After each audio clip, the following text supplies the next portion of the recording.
Hey there, I'm Dr. Ruth Roberts, your pet's ally. I hope that you are having a marvelous day in new daylight savings time. So this is when I realized that we're all just making stuff up, right? And this is actually to the point of where we're going in this conversation today. So I'm in Mexico. The United States did daylight savings time last Sunday. Mexico does it April 4th. Other countries don't do it at all. And really, it's like, why are we still doing daylight savings time? I mean, the initial reason was to make it easier for children to be able to do their farm chores, or at least that's the story I was told, and still go to school. So I don't know. Why do we do daylight savings times? We confuse the heck out of our bodies and ourselves, and here we go.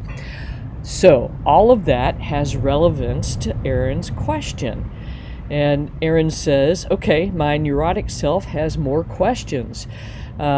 She is doing fabulously on the Crockpet Diet. Woohoo, Rosie, go for it.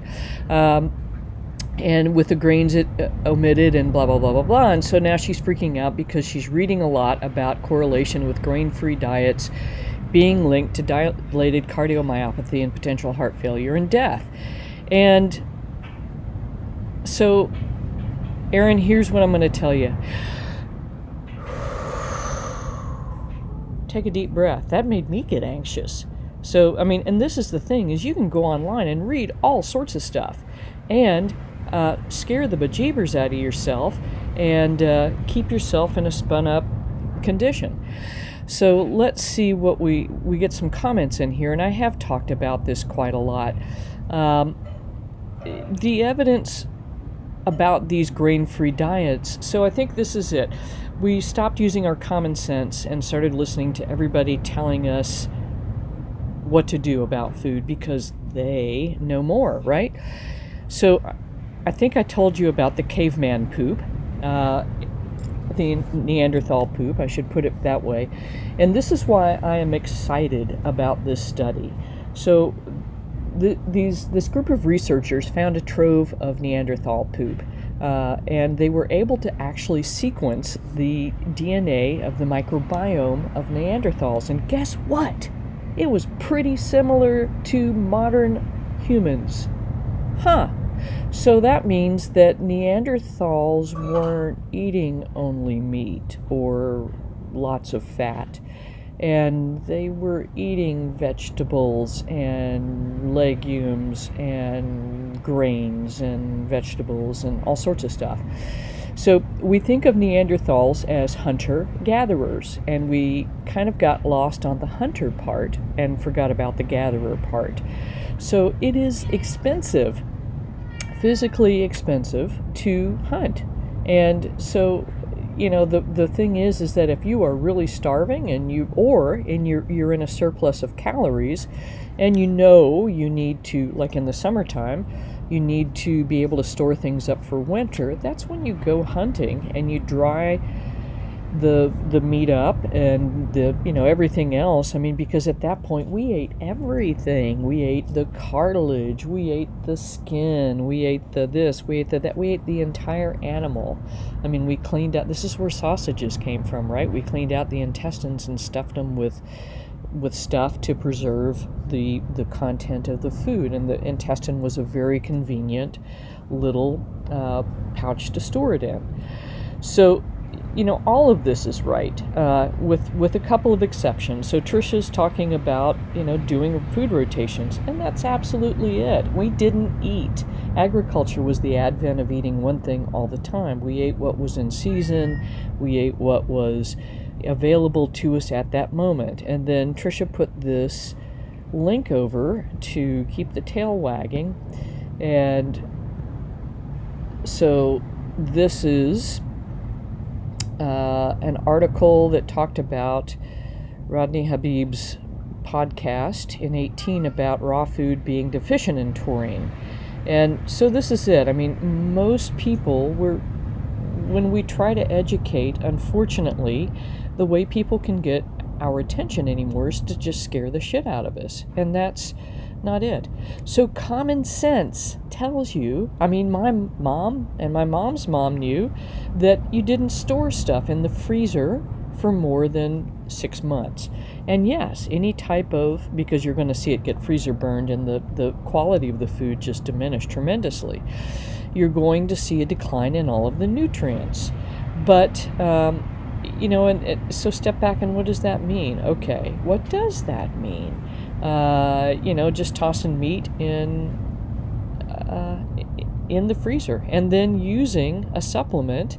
And guys, this is why I keep saying we have to use supplements to balance our food, because of the way it is stored before you even get a chance to buy it, of the way that the soil has been depleted of nutrients, and multiple issues. So this is where we've got to use our common sense and make everything pass the smell test. So does that sound true? So the best that I can tell you about what caused the grain-free diet debacle was 2 things. One is that the macronutrient ratio wasn't correct.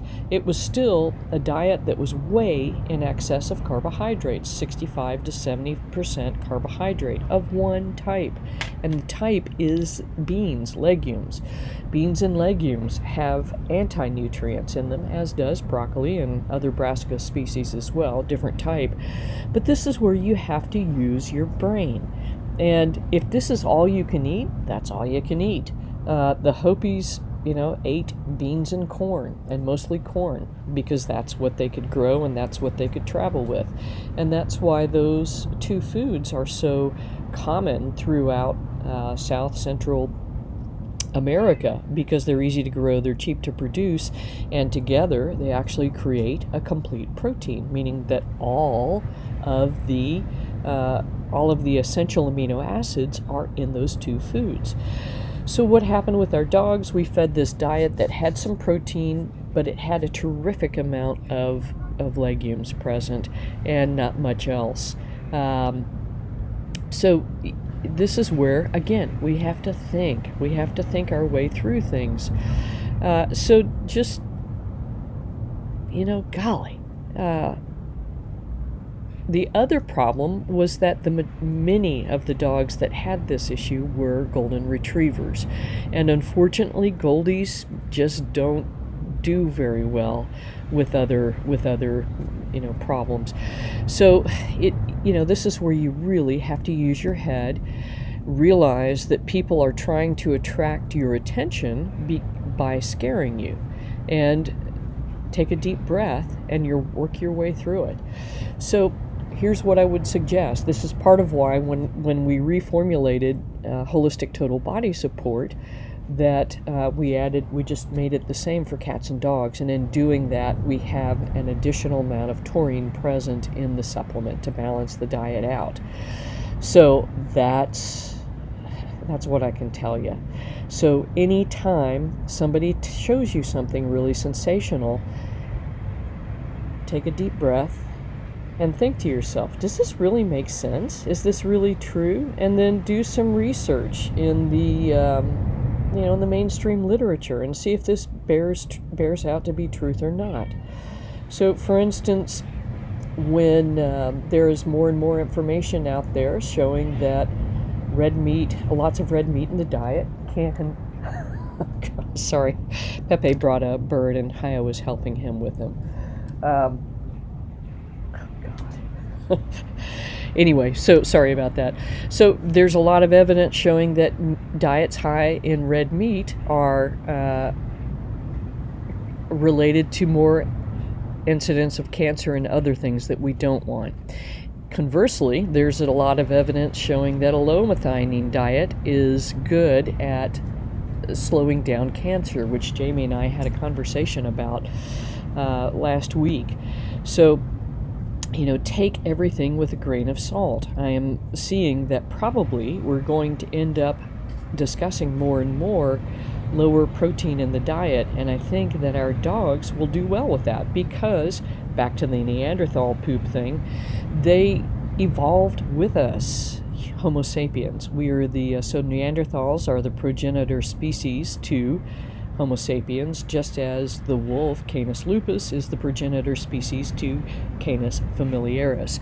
And actually there's debate about that, and they keep going back and forth about whether there's another species prior to Canis lupus that's actually the progenitor to the two, and they split off.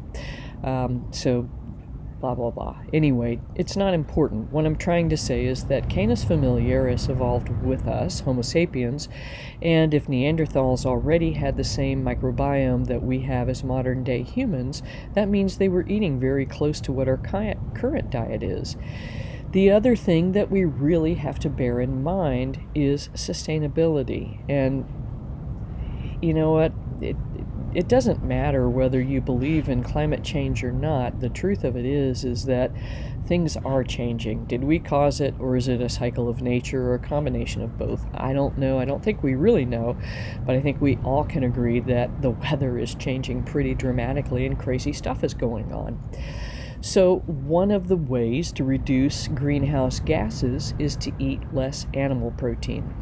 The other thing I'm going to remind you of is that pets in the United States of America are already eating 25 to 30% of the conventionally produced animal proteins out there. And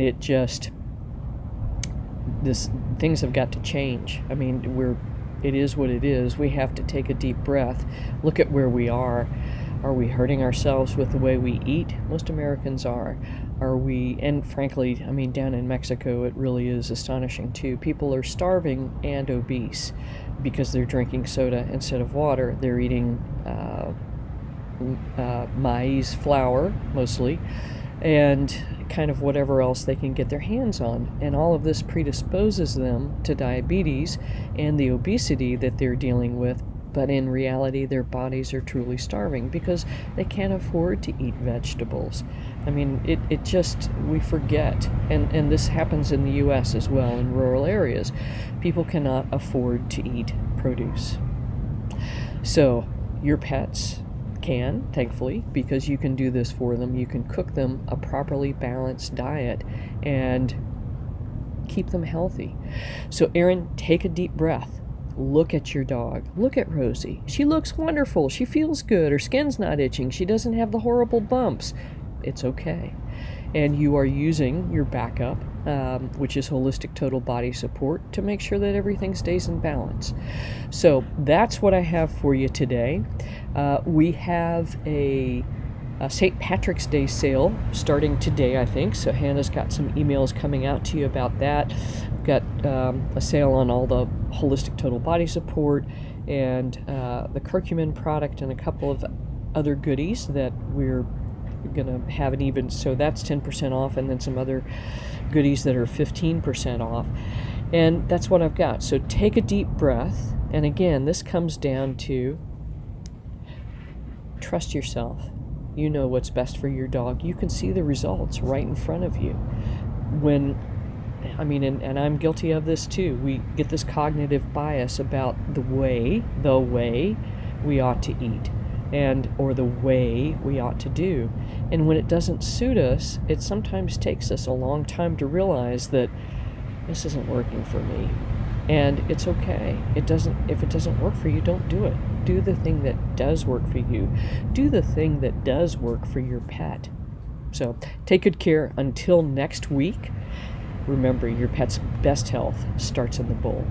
I'm Dr. Ruth Roberts, your pet's ally.